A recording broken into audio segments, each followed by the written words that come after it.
Shall we get started? Yeah? Okay, well, hello everyone. Thank you so much for joining. I'm sure there'll be a few more people trickling in as we go. My name is Ahmed. I'm from the Edmonton West PCN and, oh, sorry. Binder. Maybe can I just request everyone to mute if you're not talking? But yeah, my name is Ahmed. I'm from Edmonton West, and I'll let Rebecca introduce herself as well. I'm Rebecca. I'm from Calgary West Central. Yeah. We're going to be co-presenting today. We'll see how this goes. Keeping it informal, but just to start with our treaty acknowledgement, recognizing that we are webcasting from and to many different parts of Alberta today. I'm coming to you from Treaty 6. Rebecca, I'm presuming, is coming from Treaty 7. And of course, Alberta being located on Treaty 6, Treaty 7, and Treaty 8 territory, traditional meeting ground and home for many Indigenous peoples. Just a quick privacy disclaimer. I'm sure we've all seen this before as well, but that our webinar today is going to be recorded and posted on the ACT Collaborative website just for quality and training purposes. You can give it a read through if you have any questions or concerns. Please do flag them, but yeah, I'm sure you've seen this before. And then just with respect to, oh, that's interesting. We've got a little poll come up. Just with respect to our provincial practice facilitator network, hopefully we can get this poll to go away. Okay. I think this part will actually be a little bit more insightful today, given the topic for our presentation. So being a little bit more mindful as to, our vision as the practice facilitator network is to support every PF across the province to really facilitate implementation of the patient's medical home. Our mission is to build a culture of continuous quality improvement, and our values are evidence-based, collaboration, connecting, safe patient care, and joy in work. So I'd recommend and encourage you to keep this in mind as we progress in today's session. Okay, so where are you joining from today? I'd love to. I'm sure we've all had some great annotation practice, but where are you joining us from today? Just go up into the view options, annotate, and give us a heart or a star or a stamp. View options. Yeah, up in view options and then the annotate button. I'm always glad when they label the zones because I still am not sure if I would get it right if it was just left up to me. Yeah. See, I'm a little shocked that Calgary zone goes in that far east. Like, it's not an area of the province that I know well at all. Looks like lots. Oh, someone from North Zone. Hello. Lots in Calgary, lots in Edmonton. Awesome. Well, lovely to have everyone. Thanks so much for joining. I'm sure there's lots that we're going to learn from each other today. Lots of fruitful discussion. Hopefully, we'll keep it a bit informal, and we'll kind of join from there. Do we have someone coming in from BC as well? Northern BC, maybe? Jealous. Awesome. Do we want to move to the next slide, Leanne?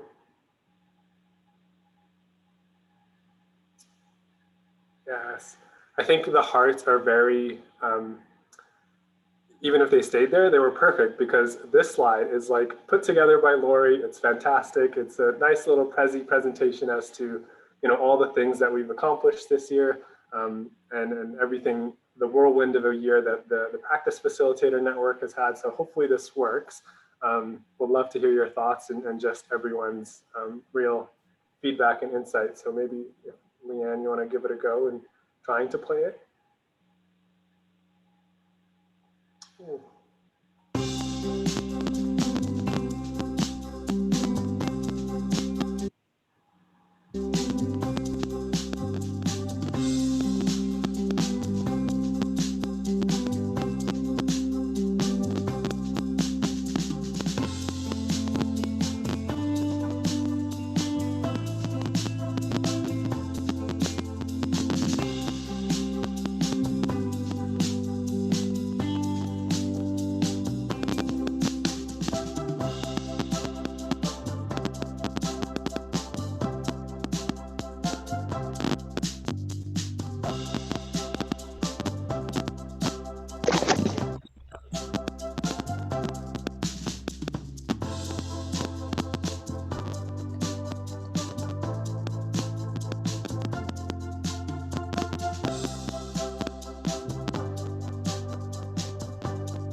I love that. That was fantastic. Great job, Lori. Thank you so much for putting that together. Loved the music, loved everything. For me, it's like incredible to see all that's been accomplished throughout the year. I only joined the PCN within May, and really seeing even all the great things that were done prior to the pandemic, and being able to really continue that on during the pandemic. Do you have any thoughts, Rebecca? I've never seen it with the music before. It was so jazzy. So, but yeah, I know when we were talking about this was a big year in many, many ways. But it was really exciting to look back on all the things that we were able to accomplish despite external circumstances. Yeah, awesome. Okay, well, on that note, maybe we can move on to something that's a bit more hindsight, more than just 2020, stretching back to 2018 and 2019 as well. The Opioid Offers of Care Demonstration Project. I'm sure many of you have been involved to some capacity and to some degree, and today we're really privileged to have Wanda present with us and to give a bit of an update. I'm sure many of you know Wanda, but a quick introduction. She's an evaluator and content creator for the ACT team. She's a team member of the AMA's Opioid Response Initiative, was a team member of the AMA's Opioid Response team, where she developed measurement tools and worked on the evaluation of the initiative. And she'll just be sharing some lessons learned and maybe some aspects that PFs can take away. So I'll hand it over to you, Wanda, for a quick presentation. Thanks, Ahmed. Yeah, really great video. I really love this, the theme of today's PF Network event, Hindsight 2020. It's so perfect.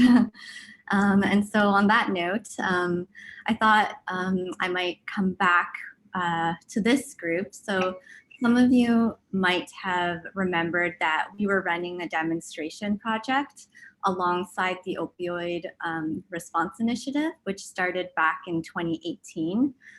So now we've wrapped up the demonstration project, which actually ended this summer. So we wanted to close the loop and bring it back to this community of practice to share some of what we learned. So what was the Opioid Offers of Care Demonstration Project? So it was a project designed to test some of the potentially better practices in the change package. And in particular, it focused on EMR standardization and documentation. We knew that documenting offers of care was not really a widely adopted practice, but in the case of opioid, we predicted that it would be an important behavior change to implement to improve opioid care processes. So we wanted to study how clinics were doing this in practice. And we ended up recruiting 64 physicians from 20 clinics in 4 zones.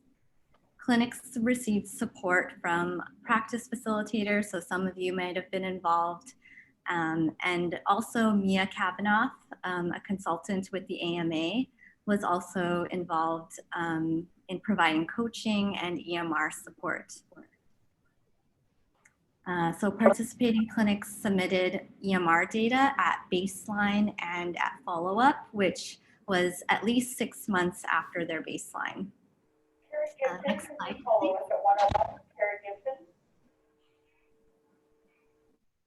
Next slide, please, Leanne.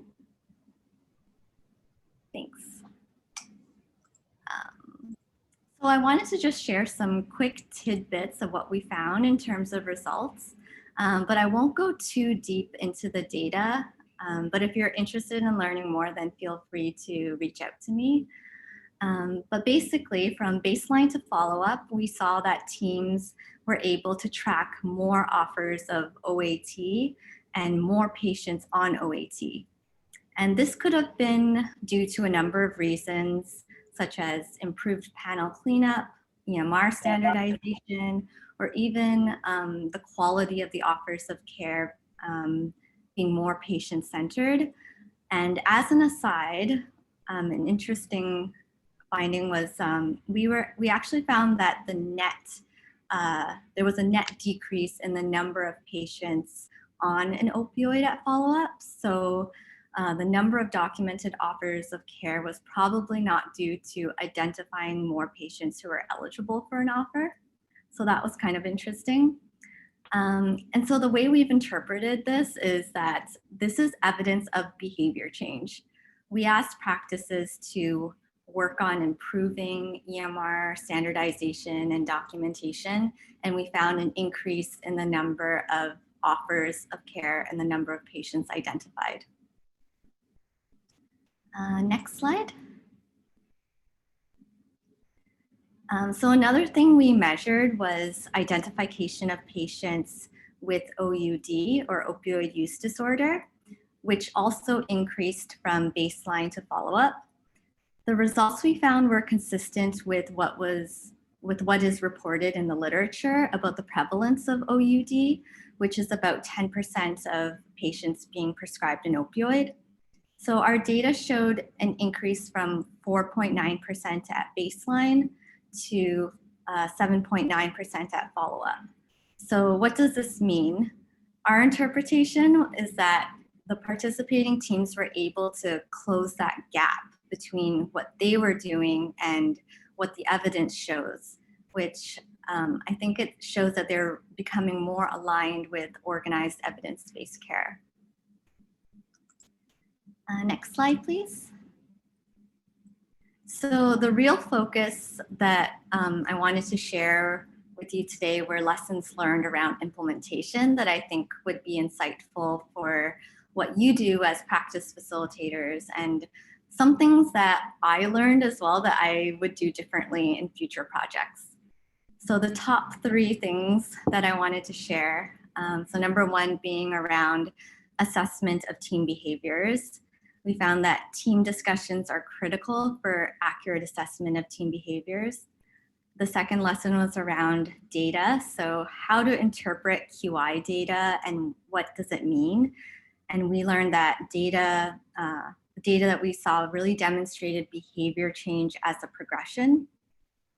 And then the last, number 3, was around what factors contributed to engagement and recruitment of clinics. So next slide. So the first lesson was around team behavior assessment. So as part of the project, we asked teams to complete a readiness assessment and a team assessment. And both of these were self-report measures. And we found that clinic teams typically rated themselves very high on these assessments, but their ratings didn't really correlate to what their actual capabilities were.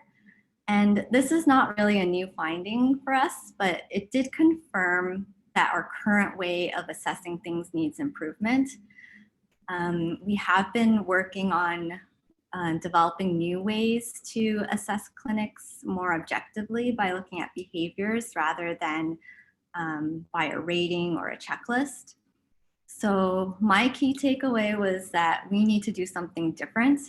And I think in the interim, what we learned in the past was that when the assessment is led by a practice facilitator, we tend to get more accurate results. And the whole process of doing the assessment is actually an exercise in consensus building and sense making for the clinics, which is a value add.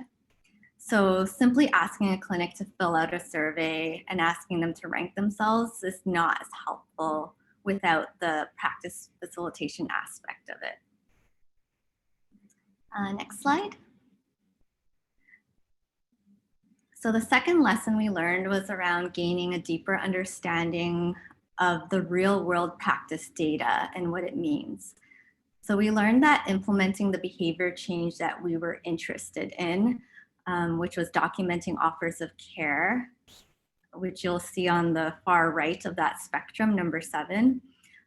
So this was actually the result of a series of steps. And not only is there a sequence of steps, but we also realized that the accuracy of the data from the EMR is another dimension to this, and that it should be taken as an indicator of progress.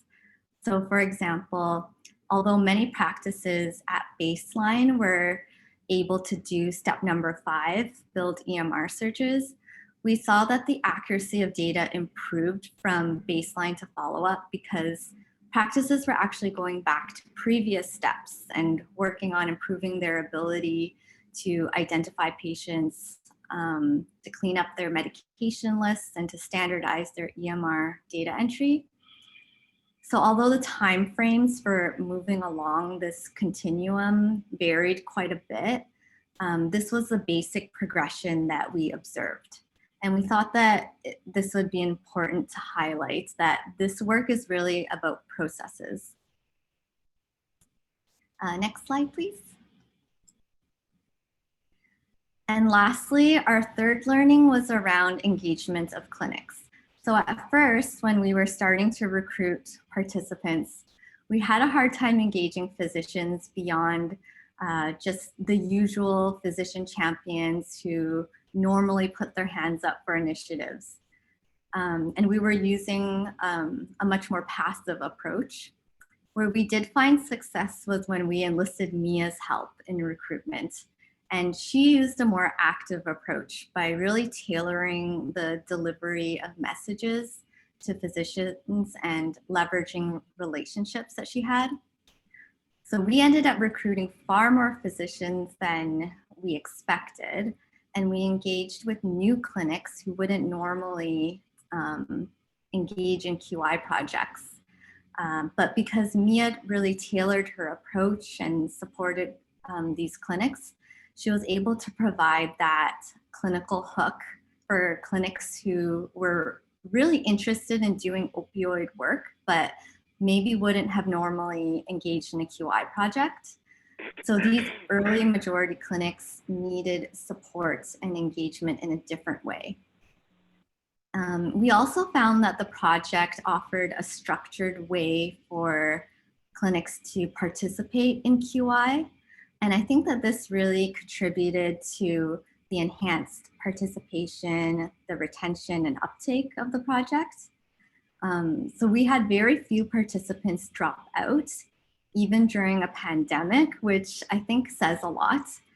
I think that this may have something to do with participants feeling a certain level of accountability to the project, but in a safe way.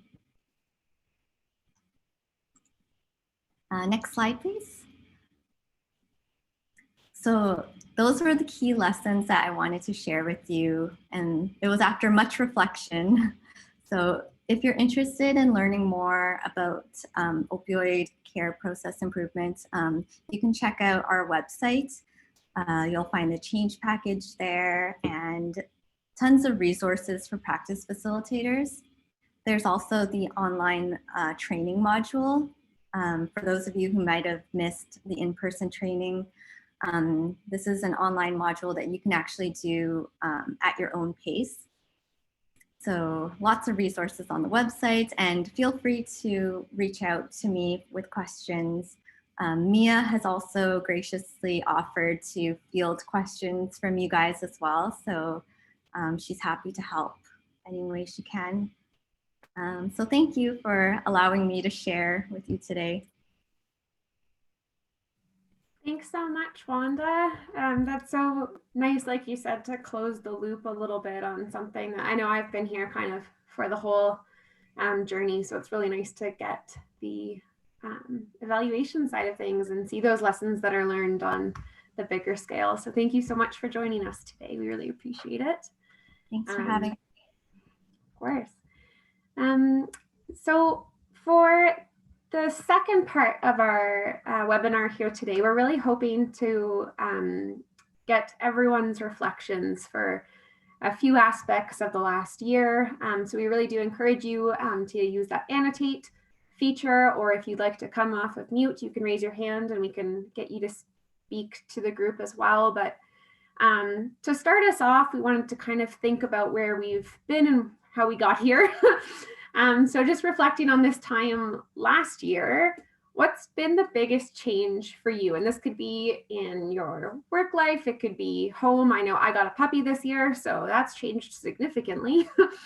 But we'd love to hear, again, feel free to throw up that text, annotate, write it out with stamps, however you want to share, but we'd love to hear from a few people.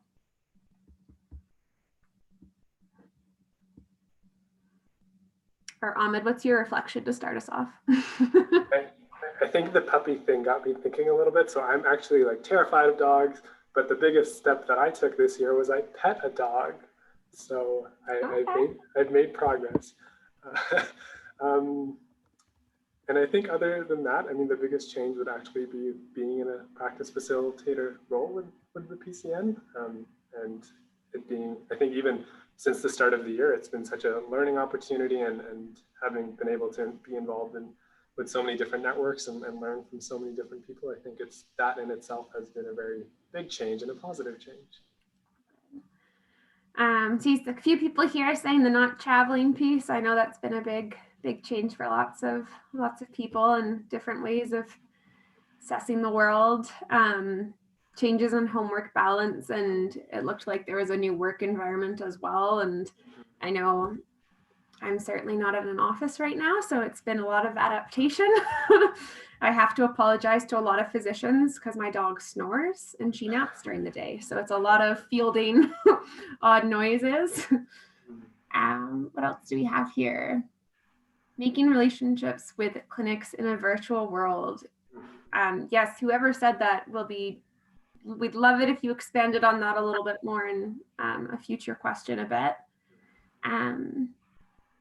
Huge shift from not having virtual care to it being encouraged, supported, and a necessity. I know that's been a really big one, seen with my colleagues and our physicians. Just the prevalence of it has absolutely shot up. Graduating and getting a job. Congratulations to whoever that is. Sorry, Ahmed. I was just going to say, I attended a webinar this morning, and they were talking about how virtual care has really just been so expanded, and probably something that would have taken years and years and years to progress. And so that's definitely such a valuable change that I think we've experienced amidst COVID. For sure. It changes every day. I feel that. There is no normal day. Providing PPE. Wow, that's awesome. Perspectives on freedom, yeah. And I agree with whoever heard it and said Zoom needs a sad face emoji. I feel like that may have been intentional that they didn't include one. Oh, and expanded work roles. Yeah, I know. Kind of shifting into that PPE piece as well. Lots of scopes have changed a little bit, or got drawn into different aspects of care, or the team, just to help with that transition, either in the beginning or sustained over time. Thank you. Maybe we'll move to the next slide then. Awesome. Okay, well, we've asked this question before, I believe, and so really revisiting it in our new reality and where we're at now upon reflection of the past year, what tools or resources have you found most helpful? And again, they don't have to just be PF tools, anything that, you know, the 84 people on the line here might find helpful. So any tools or resources? Rebecca, I'm going to throw this one back at you. What are some tools and resources that you found helpful? That's a great question. One of mine is not a PF one, but just kind of in terms of general resources, really utilizing supports that were out there. I know at our PCN, they're through kind of our employment package, but there was a lot of great either call lines or resources or webinars that we were able to access through work for a lot of these changes that weren't really work related. It was, you know, taking a break. And I noticed Julia wrote in the chat that, you know, you went from everything in person to almost every single thing virtual. And that's a huge adjustment on people and trying to wrap your head around. So I really appreciated those resources at large. Mm-hmm. Looks like we've also got PictoChart. I've never actually used PictoChart, so I'd love to hear a little bit more of that. Tea and coffee, yes, I can definitely relate to those. Tea and coffee every day. Wine as well, yes. Zoom looks like has been on there a couple of times. Teams as well. I definitely use Teams a lot, and I think that's been very, very valuable in being able to connect and again, seeing how quick of an uptake that's been from so many different stakeholders that we deal with. Zoom backgrounds. I've really enjoyed seen the progression of people get used to video calls, and I'm seeing a lot less up people's nostrils as they hold their device differently. So that's been a nice change. I always look at Rebecca's background and I kind of question, is that a Zoom background or is that an actual Christmas tree? My Christmas tree. It's an actual Christmas tree. Wow. The dog food on the other side. So.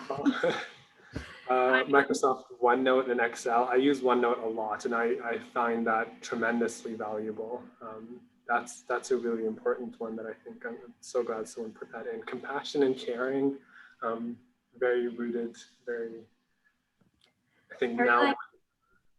I was just gonna say, I really like whoever wrote My Best Friends, because I think, man, not being able to see people the same way we used to has been hard, but it's been really lovely to just see how those connections have adapted however they have. I know I have a lot of coffee dates online now, and which is weird, but we're here now. We're here. Masks and PPE. Mm-hmm. Yeah. Mm-hmm. Ooh, the Calm app. I haven't heard of that, but I think it's something that I would benefit from.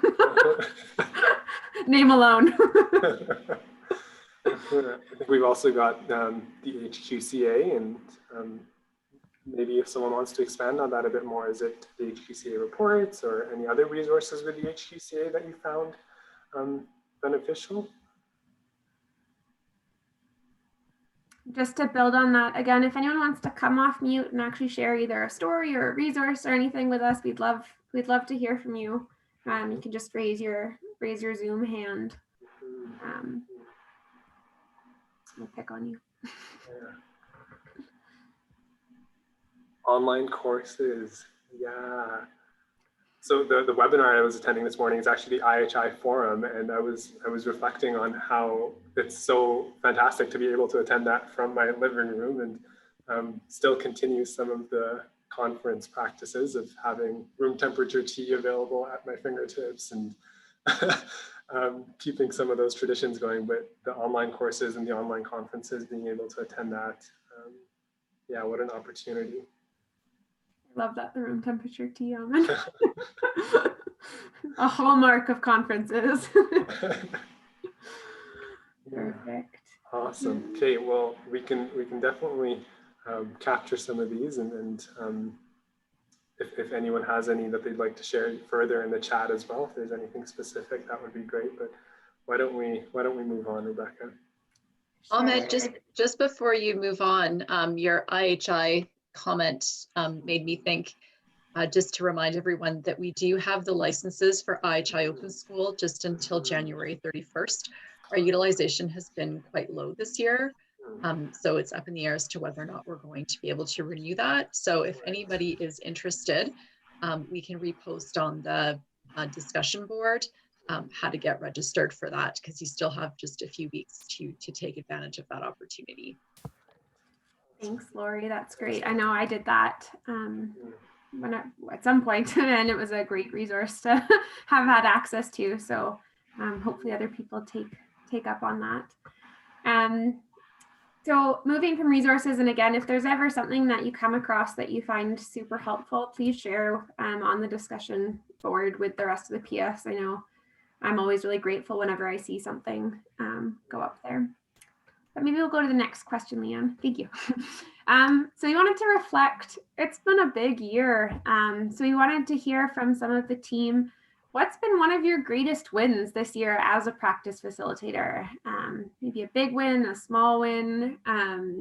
I got one of my physicians to finally use a video call, which was, 9 months in the making. So that's been one of my biggest wins. A lot more contact. What about you, Almond?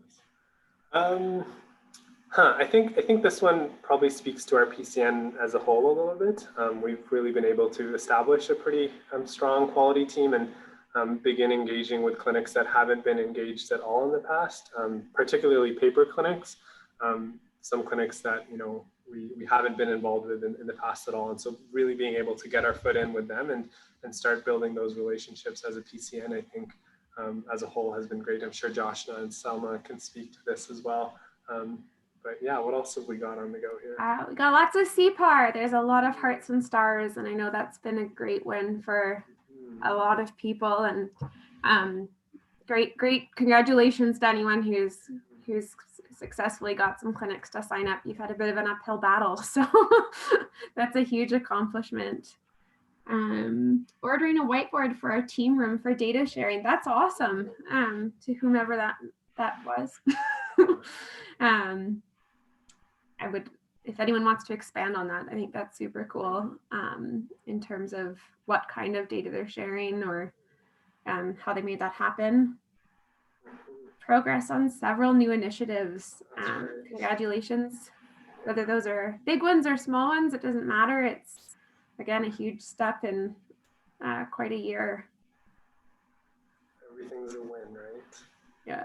Some of my laggards to sign up to start paneling. That's a huge win.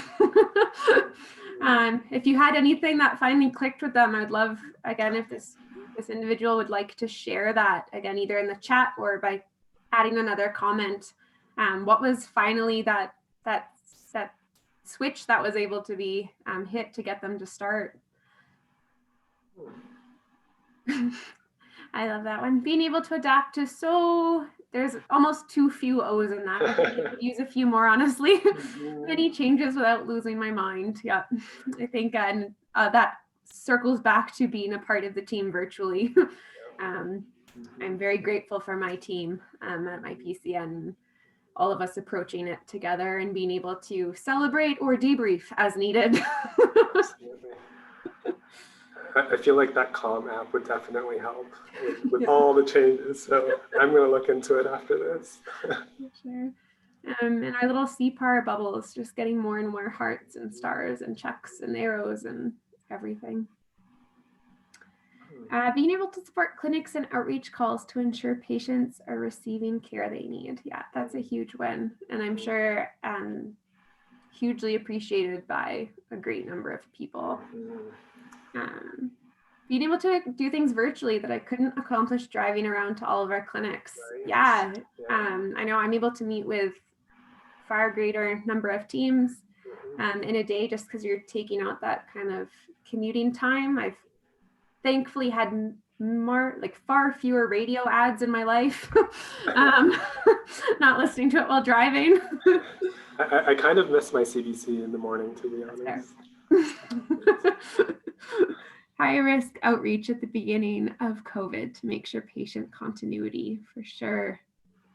I think I just missed one. Finally getting Health Myself portal up and going. Congratulations. What's the Health Myself portal? I do not know. Does someone want to expand on that? Huh. And Jill, I agree with you. Yeah, missing time for audiobooks, but not missing the commute itself. TELUS Newmark patient portal. Oh, awesome. That's really cool. I'm going to have to look into that. I know lots of my friends and family even are getting up onto the Alberta My Health app and just having access to their own information, which is kind of a cool. I see Jen put in the comments of bonding with my clinical team. Yeah. How fantastic. To still be able to do that while working virtually, I think is a true testament. Huge props to whoever said 100% engagement with virtual appointments. I want to know how you are helping people with their technological problems, because that is a wonderful percentage. Oh, perfect. Well, thanks everyone for sharing. Maybe we'll scoot along, Leanne. Yeah, celebrate. How will you be celebrating the holidays this year? What's different in the new reality? With all the restrictions that are in place. I mean, I'd love some tips. I live alone, and so, what are some new ways that I can celebrate the holidays? But also just how you're celebrating them. What are you doing, Rebecca? I am bringing my work monitor out into the living space, and we're going to set up a family Zoom call for Christmas. And all of us across the country are just going to live in each other's corners of the living room and I'm actually super excited. We all got we all have matching jammies, which was my family's tradition. So it'll be a bit different, but I'm really excited to get to connect that way. Oh, that's lovely. Looks like we've got lots of eating, lots of wine, tea and hot chocolate with some lights, with Zoom calls across the globe. I feel like that's something that's so different this year, is like we're willing to connect with people across the globe that perhaps we aren't always willing to do in a normal holiday. Lots of baking. What are you baking? Virtual Zoom Christmas carols. That's a hoot. Oh. Zoom Hanukkah celebrations. Amazing. Spending time with the kids. Family New Year. I say, Ahmed, you could do that one and just watch through like either Netflix or Disney or whatever with the watch together feature. Yeah. Oh, I thought you were going to say spending time with the kids, that I could do that one. And no kids here. Much needed break. Yes. Fondue rather than regular meal. Oh, interesting. I like that. Just really leaning into a different year. Quiet time at home, outdoor activities, lots of downtime. Very needed. Very, very needed. I know if you're in the Calgary zone, at least, there's a website called Lighten Up. I think it's called Lighten Up Calgary, but you can see where people have nominated the best Christmas lights in the city. So that was my Saturday night this week. My boyfriend and I got hot chocolate and we drove around to a bunch of the like quite extravagant light displays, which was really fun. That's lovely. That's lovely. Lots of time outdoors and in the mountains. Oh, I'm kind of jealous of you Calgary folk that are close to the mountains. It's really nice. I like whoever's trying cross-country skiing for the first time. What a perfect year for that. Hibernating is a yay. I didn't write that, but that is me. Oh, love it. Well, I'm so glad to see all the new and creative ways and some of the old standard ways as well. Different holidays, but still the holidays, and so still lots to celebrate, I think. And on that note, we'll move to the next slide. And what are we doing next, Rebecca? So we wanted to chat a bit, kind of looping it back into our role as practice facilitators. So this is the sequence to achieve change, and on the bottom you'll see there actually added this year was number 7, sorry, I have to squint, but which is celebrate. And so I know this is a big one. We've all been kind of chatting about big wins and celebrating. And so we'd love to know, how are you celebrating those wins with your teams at work? Whether they're your clinics or your improvement teams. How have you celebrated? How do you kind of facilitate that? Or maybe that hasn't been something that's crossed your radar before. And if so, what are some ideas that you have that could be for those celebrations? I know this was one that even when we were chatting about this, like, we'd update our teams on when things are going well, but it's not really a celebration. And so I was thinking about this a lot and just taking the time to like sit with it and be like, yes, we have done something really cool here. So have you had any of that experience, Amin? To be honest, I think this is a newer area for us, is really being a bit more mindful of this. We do lots of little things. Last week we just had a nice little informal get together with our team internally, and just not talking about work and really reflecting on how much insight there is around the table, and really being grateful for one another. But celebrating with our improvement teams, I think I want some insight on this one. So this might be a bit of a self-pleasing question. For sure. Someone said, thanks for the reminder to celebrate. Need to get better at this. That's definitely how I'm feeling as well. It'll be a really great job. Recognition messages in the EMR. That's awesome. Just little touch bases. Wow. Holiday treats if you're in clinic. I know I would appreciate holiday treats. I have to bake them for myself. Shout outs at staff meetings. I think that's super lovely. Just the little pieces of recognition that can celebrate and go so far. pizza party, lots of food ones, morning coffee. I would be curious with whoever wrote morning coffee, is it celebrating through the coffee, or over morning coffee, do you do something to celebrate? A bit of a chicken and the egg scenario, perhaps. I feel like morning coffee is enough to celebrate on its own. Necessary, if nothing else. Yeah, I'm just gonna give it a few more minutes because I know this was something that took me a few minutes of kind of introspection and how did we celebrate? I'd love to know a little bit more of those recognition messages in the EMR. What does that usually entail? And yeah, if someone is willing to come off mute and willing to share that, that would be lovely. Mm-hmm.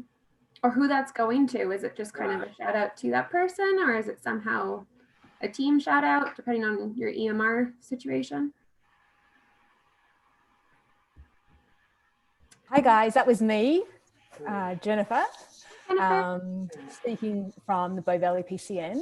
So those recognition messages, they're basically addressed to all the front end staff and the physicians. And each morning or afternoon, you actually get to see those messages and you can respond to them, or you can just do nothing with them. Oh, that's lovely. Thank you for expanding on that, Jennifer. Welcome. Yeah, that's really cool. Going to figure out a way to incorporate that into some of our clinics. I think that's really great. I know in my internal team, I figured out that we have Microsoft Teams, and you can actually send badges. And so we had a lot of fun with exploring the badges for a while there. They're in the chat function and they're quite large, so it's very aggressive. Good job. Yeah, great idea with those EMR messages. That's awesome. I think this will be one that hopefully, I know I'm going to bring this into the next year and just really probably take my hibernation time that we were just talking about and think about how to do this on a more regular basis, certainly for my clinics.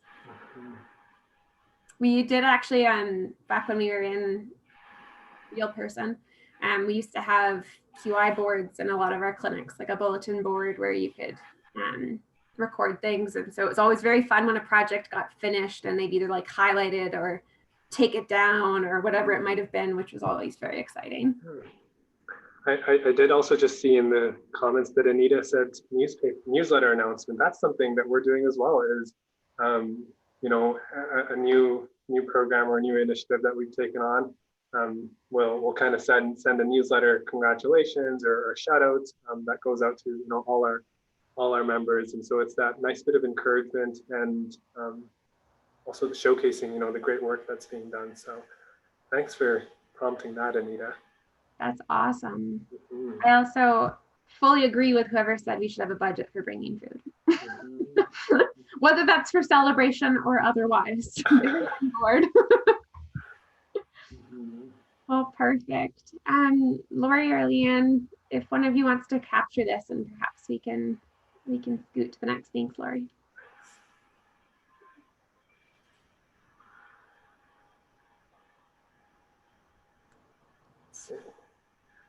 Great. Yeah. What is a piece of advice that you're taking into 2021? We've got a few more weeks in 2020, but what are you kind of taking into the new year based off the whirlwind of a year that 2020 has been? I have two that I would actually like to share. Iphia here says never take anything for granted, and I think that's huge. Huge one for certain. The two I had, one of them was someone told me that I won't be able to remember the wording now, but it was basically like like thoughts lead to like thoughts. So if you're thinking negatively, it'll kind of, you know, frame the day for you and stuff. So I'm really trying to bring positive thinking into 2021. And the other one was a phrase that I got at one of our physician courses. And it was the quote that if you permit it, you promote it. And I thought that was such a good quote or kind of mantra to keep in mind for me. I took that really as like an act early situation. Like, you know, if I've let someone say something unkind, that's kind of like me saying, yeah, go ahead with that. I've actually applied that to kind of my whole life. That's really cool. We've got some really great ones coming in, that taking time for yourself and making health your priority. Don't take anything too personal. I think some really great retrospection as to focusing on ourselves as well, and not forgetting that we are important too. And in a lot of cases, we come first. I love the don't ask what's next. Oh gosh. I think this one is building off of what you said as well. The if you permit it, you promote it. If you don't like something, change it, and if you can't change it, change your attitude.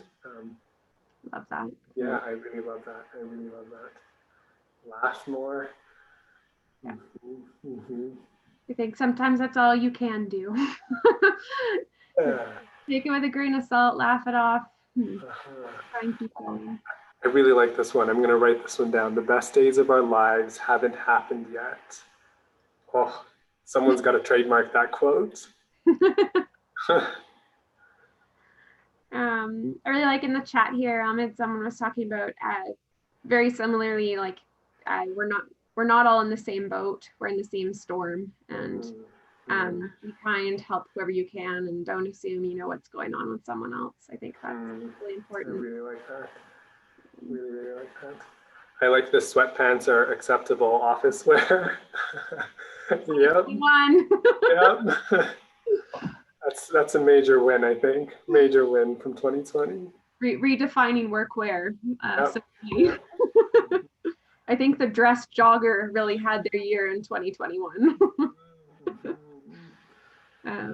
That's awesome. Don't talk about 2020.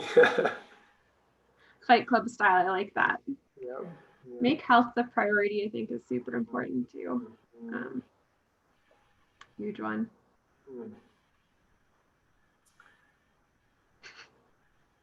Whoever fully encapsulated the sweatpants are acceptable office wear. Shout out.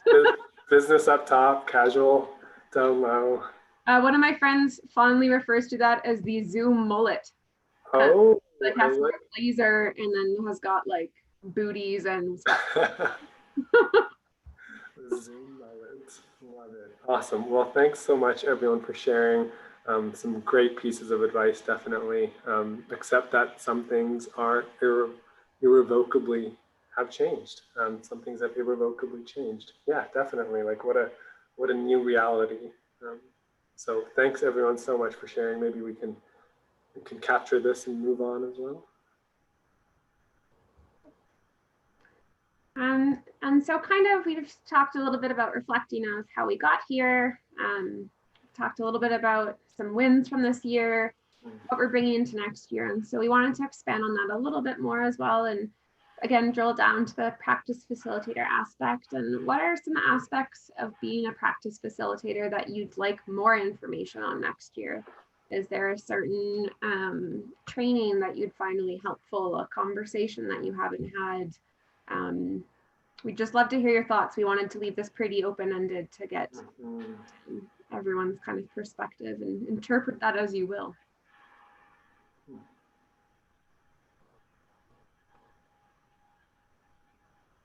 This one's more of a thinker. I know for myself, one of the things I'm really excited for hopefully getting more information on next year is step 2 in CPAR. I've got some clinics that are onboarded, and now what? So delving a bit deeper into that kind of actual in practice. And I know there's some information out there for that. How-tos of things. I really like this. When there's new initiatives presented, please elaborate on the channels and messages to be presented. That's a really good one. I think one aspect for me as well would be the navigating of the numerous amount of resources that are out there. That is quite overwhelming sometimes. It's like, where do we even start? So say with something like CPAR, where do we even start? Or with any other real initiative is, what are like the 1 or 2 things that we can get going on? So navigating those resources, definitely. How to break down physician and clinic barriers is also in there. And I think that's always a good one to keep in mind. Would be curious on whoever wrote that if they wanted to speak up to if it was one more than the other, just kind of in general, depending on the situation. Oh, this one's pretty fascinating. The channels and messages for each section of the curve of diffusion, the diffusion of innovation curve. Yeah, and how really having to amend each approach to each, depending on where each position is at. So yeah, I think some real tangible tools for that would be really helpful. I like this kind of sharing some unique QI project overviews from different clinics or practice facilitators to help kind of spur on your creative minds. I know I get a lot of value when I'm able to hear about someone else's project and think, oh goodness, I can apply that to clinic X, Y, and Z. I think that really feeds well into the more discussion on the PF discussion board, being able to use that a little bit more as a real opportunity to share those wins or those new creative minds and creative ideas. Yeah, I think that would. More data resources. If whoever wrote that wanted to expand on what kind of data, just working with it in general, or if there was something specific you were looking for, this might help the team down the line to get you those resources. Building on our competencies for sure. I think that's a great one that we've been able to touch on elements of throughout the year, as we saw in that great video that Lori presied. I'll make that a verb, but just continuing to build on those. In the chat, we have a few, Ahmed, the H2H2H toolkit training well in the next year, and using recent CTA training. Interesting. What's CTA training? Do you want to expand on that, Brooke? Because I have no idea what that acronym stands for. I know what H2H2H stands for, the very complicated tongue twister acronym, but what's CTA?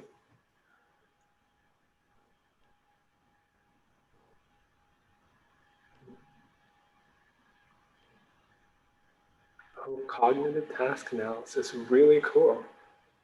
I think we had another one come in here as well. Keep in mind that some people are just starting and that we still need help with those clinics, especially with difficult conversations regarding pushback, right? Yeah, and building on both that and that next piece of more virtual practices. I know we've had this discussion a bit that we've had to adapt, but this is kind of not a new normal, but it's where we're at. And so how do we have those productive meetings and continue to do that in a sustained way? I think will be really interesting to brainstorm and share with each other. Yeah. Gonna give it 1 more minute in case there's any last burning thoughts. Virtual practices as a group, yeah. I would also just like to encourage everyone again, if you have anything that does come up, that even if it's not a question, just kind of a statement that, I'd really love some support or resources on blank. That's a great place for that discussion board to reach out to this huge network of people who have lots of tools. I know I've used it quite a bit. Someone usually has experienced the same thing I needed, so that's been super helpful. Main office PCN improvement ideas. Oh, cool. So working on like an improvement approach, not necessarily with physicians, but in terms of your PCN is how I'm interpreting that one. So that'll be really interesting. Well, thank you everyone for sharing. Again, Lori/Leanne, if you want to capture that. Thank you. Thank you. Perfect. Well, we're nearing the end, everyone. So to start off the year, our first meeting in 2021, not 2020 there, we'll actually be talking a little bit about Connect Care. I know this is one that I'm really excited for. We actually have guests from the AHS Connect Care team to help us navigate that. I know the acronyms are all very similar for me, so I'm really looking forward to that. We do not have a January meeting. Normally we'd be meeting kind of right that first day back where most people might be coming back. So that we'll meet in February right when that starts and give everyone some time to get their 2020 sea legs in place. And next. And just kind of our usual summary here that there is that Collaborate website if you are new to the PF network or you haven't accessed this before. It's a great resource where there's a section called Networks of Practice, and you can collaborate with your fellow PFs or again access that discussion board. So I highly recommend that. And we do have both emails that go out and these webinars. Like I mentioned, the first one in 2021 is February 1st. And Wanda just mentioned here in the chat here as well that we'll also post a summary of the opioid lessons learned on the Collaborate website. That'd be great. Thanks, Wanda. I'm excited to revisit those. But, I think that's it for today. We'll get 3 minutes back. I'm sure everybody would love them. So just wanted to thank everybody for participating. We really loved hearing your stories and voices, and thanks to Ahmed for going through this with me, and Lori for your beautiful prezi, and Leanne for your great coordination of all this tech that I would not be able to deal with. So we're very grateful. Thanks so much, everyone. Happy Take care. 2020. Happy holidays. Bye, everyone. Bye.